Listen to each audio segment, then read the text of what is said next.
Since 1907, dedicated, caring nurses, therapists, and caregivers have been providing health services to our friends, neighbors, and family members in their homes. Nursing services evolved from community concern for the well-being of neighbors.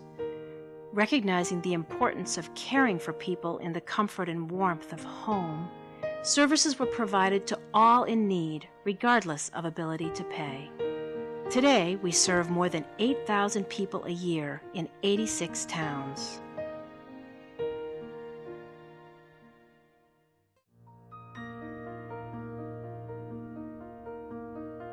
The visiting nurse in hospice provides a full range of home care services, including short-term services, long-term services, maternal and child services, hospice, family support services, and community health clinics.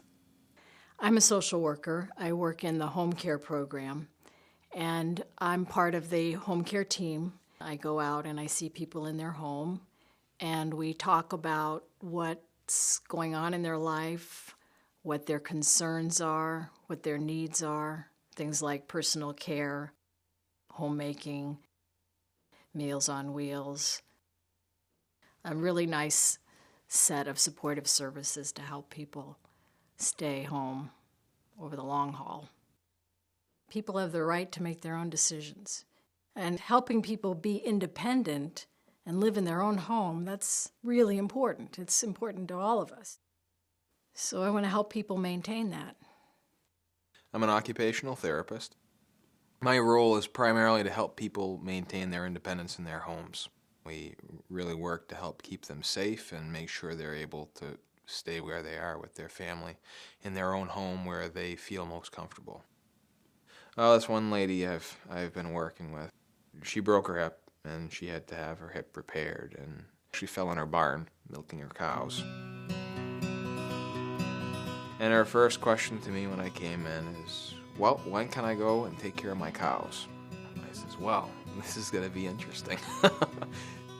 So we got her a rolling walker. It's got 4 8-inch wheels and a nice seat on it and a basket on the front and brakes and the whole 9 yards.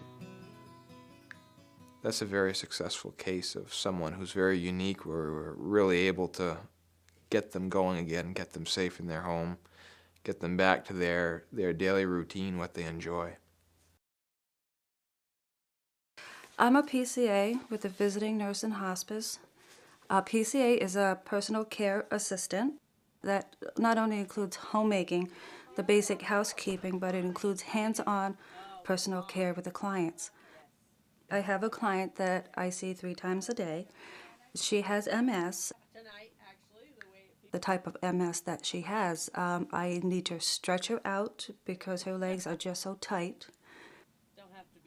But just getting her so that she can relax a little bit.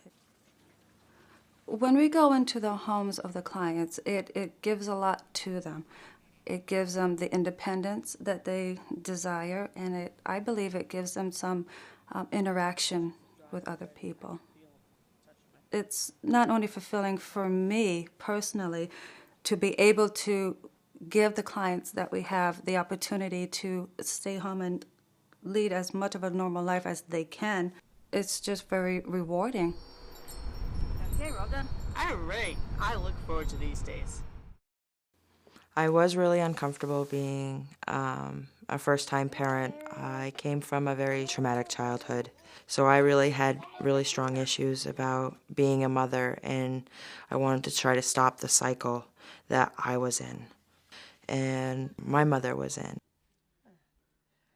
The cycle of the abuse and neglect and all those horrible, ugly things that happen to children everywhere.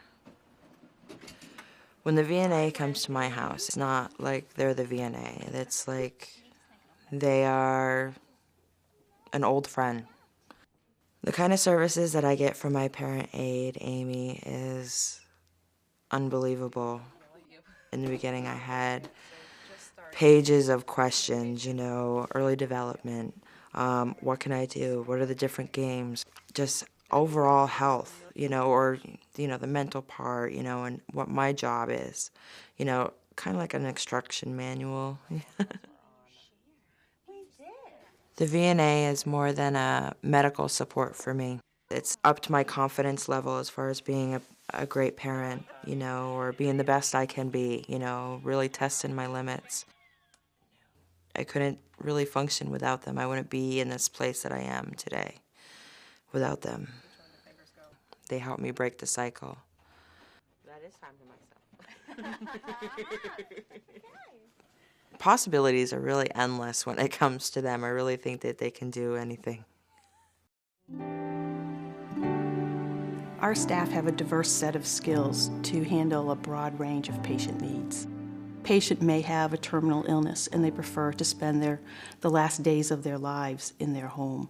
So providing home care services is very important to our communities. I worked for VNAH Hospice for about 1.5 years. The things that I do is I go see patients in their homes and I admit them to hospice.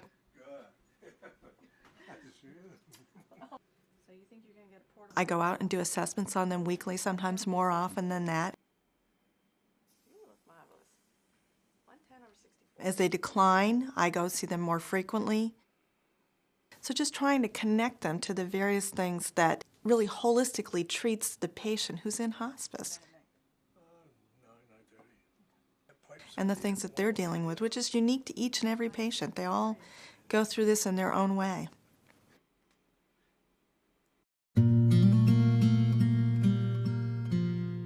People look at hospice as meaning different things. Some people look at hospice and they say, oh, I'm coming onto hospice, therefore I'm going to die. There's a great misunderstanding about hospice and a fear that, yes, I have a neighbor whose husband was dying for months, but she said, if I have hospice, it just means he's going to die. And that is the kind of feeling that is in the community. My goal with families or with patients is to work through that transition of hospice is a bad thing to hospice is going to be the thing that's going to make the rest of my life a good thing. Pretty good. Yeah. Hospice means we're going to help you live as best you can for whatever time remaining there is. It was 3 weeks from the doctor's appointment and the day he died. He felt very strongly that without hospice, he would not have been able to be home. I could not possibly have handled that by myself. It's overwhelming for a family when you think, how do we do it? How do we do it? It was just like magic to have hospice, to help ease some of the burdens, to answer questions, to be there. And the children and I talk about this a lot. And we felt very privileged. The three of us were there when he died. And he died very peacefully. I don't think we could have made him any happier than he was.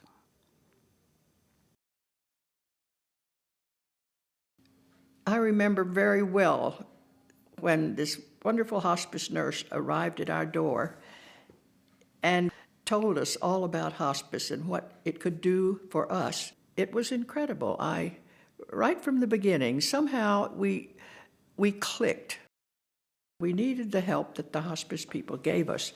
And this person was just wonderful, in touch with us almost daily by telephone, if not coming around to see how we were doing. The nurse would come and check on Bart to make sure that he was painless, and he was all of the time. It was very wonderful for me to have the ease of mind that he was not hurting. This hospice nurse just became a part of our family.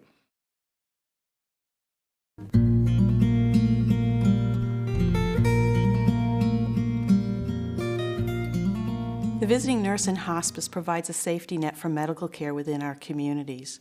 And as a result, we are very grateful for the community support that we receive from our towns, from our donors, from our various communities. I think it's important that people recognize VNA hospice as the same as a community resource. There are many families who couldn't begin to afford to pay for nursing.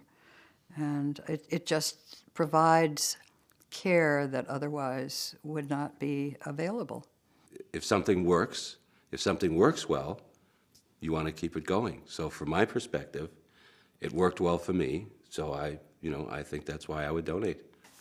This is an incredible organization with dedicated people and people who know how to handle crisis situations and death situations and grieving situations. I'm for it. You can't have a better place to put your money. As we enter our second 100 years, the human touch remains the same, but technology also plays an important role. Thanks to our electronic patient records and the use of telemonitors, we are able to maintain the highest quality services. Neighbor to neighbor, at home with care.